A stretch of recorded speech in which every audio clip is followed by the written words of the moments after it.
Hi and welcome to Bianca's Kitchen.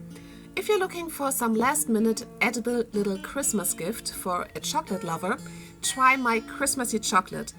You can make it without any chocolate molds, it's easy and it doesn't take much time. You're going to need 200 grams of plain vegan chocolate. Of course you can buy morsels if you prefer that, but I just buy regular chocolate that I'm going to chop. You're going to need 3 tablespoons of chopped hazelnuts. If somebody has an allergy, use almonds. There are 4 options for spices. Number 1 is gingerbread spice mix, either from the store or if you want to mix your own, check the info box below the video for directions how to mix. Option 2 would be 1 teaspoon of cinnamon. Option number 3 is 1 teaspoon of ground vanilla. Do not use vanilla extract, do not add any liquid to the chocolate. Option number 4 would be a mix of vanilla and cinnamon, half a teaspoon of vanilla, half a teaspoon of cinnamon. So in order to shape the chocolate, you're just going to use regular cookie cutters. They can be made of silicone or metal, that doesn't really matter. Since I chose normal chocolate instead of morsels, I have to cut it first. The smaller the pieces, the faster the melting will go.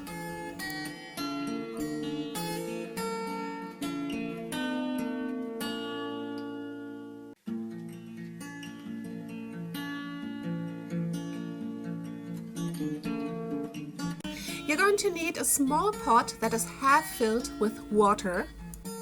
I'm going to melt my chocolate in this special bain-marie pot. If you frequently work with chocolate, get one because it's really handy with the hook and the handle. But if you only occasionally use melted chocolate, you can just use some bowl. It shouldn't be too light or too heavy. If you're using a bowl, keep in mind it can get very hot, so use a kitchen towel when the chocolate is melted. You're going to put it on the stove on the lowest temperature, not higher. Chocolate definitely can get burnt. Believe me, I experienced that. From the point when the chocolate is getting liquid, which will take some time on the lowest temperature, you permanently should stir it. Actually, that's a tip that I got from somebody who's a professional confectionery maker. I interviewed him for the newspaper, I'm a journalist, and he gave me that advice a couple of years ago. The guy was definitely right because it gives a very fine and just wonderful texture to the chocolate.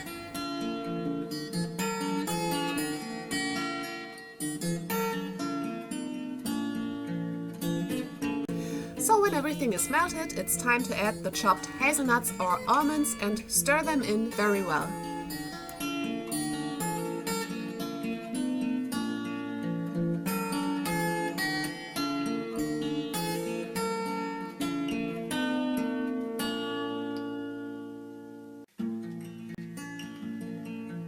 Next, add the spice of your choice and stir it in.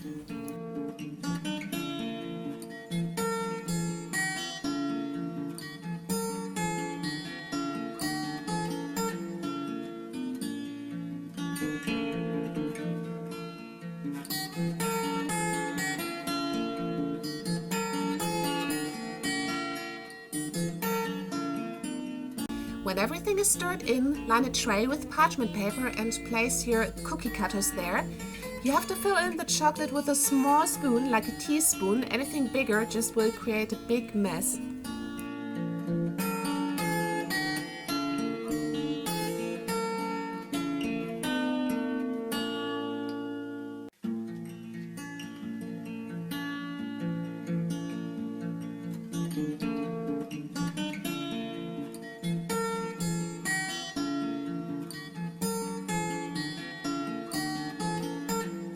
In order to evenly spread the chocolate inside the cookie cutters, you can just adjust it with a spoon a little bit, but make sure not to touch the walls of the cookie cutter so it doesn't move.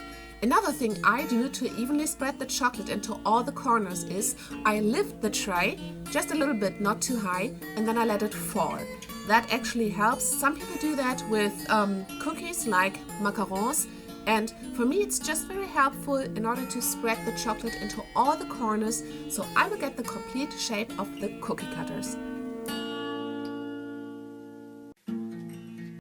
In case you don't have enough cookie cutters for all the chocolate, just put spoonfuls on the tray. That is going to be your treat.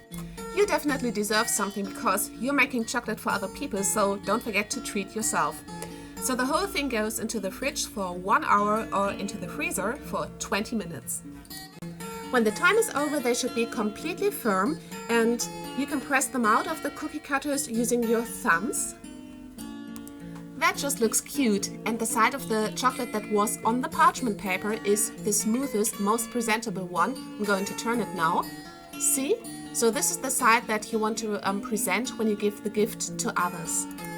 If you're making it as a present for others, I strongly recommend keeping things sanitary by either applying some hand sanitizer before you start or by wearing some latex gloves like I do. Now you have wonderful chocolate and all that is missing is nice presentation. One option would be colorful cardboard. You could just arrange the chocolates with some stars and wrap the whole thing in cellophane gift foil. Another option would be having a nice container. This actually was some candy box, I think. I kept it and used some seasonal gift wrapping paper and glue to give it a Christmassy look.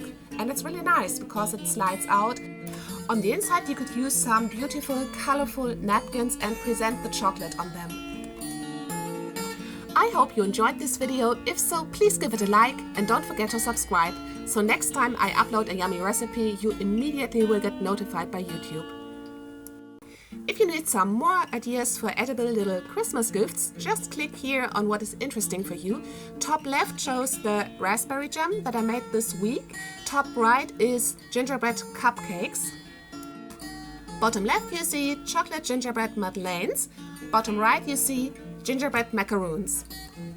Happy holidays to all of you. Have a wonderful Christmas and I see you guys very soon when I upload my next video. Thank you so much for stopping by on my channel.